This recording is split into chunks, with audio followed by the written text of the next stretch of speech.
Welcome to Samba Samba. Enjoy the video. You start by identifying the exact block: soft lock, disabled account, or MFA failure. This determines your path.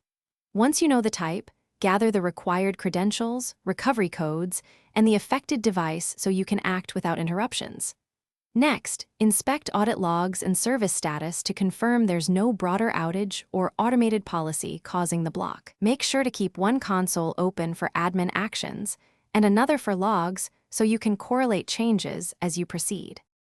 You now perform targeted fixes. Reset the password or lift the soft lock from the admin console and force a sign-in.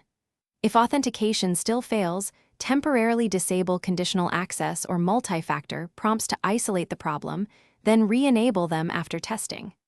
Once done, re-register the user's device, clear cache tokens, and confirm token issuance.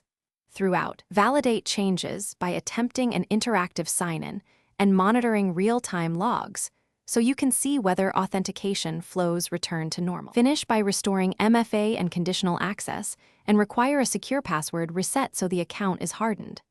Then verify access from the user's devices and confirm successful sign-ins appear in audit logs. This proves the fix worked and helps catch residual issues. If something still fails, capture log snapshots, exact error codes, and timestamps and escalate to higher-tier support or identity provider. A single troubleshooting tip: if re-auth fails, check times skew on the device. Clock drift often breaks token validation. Thanks for watching. Consider subscribing if we helped you.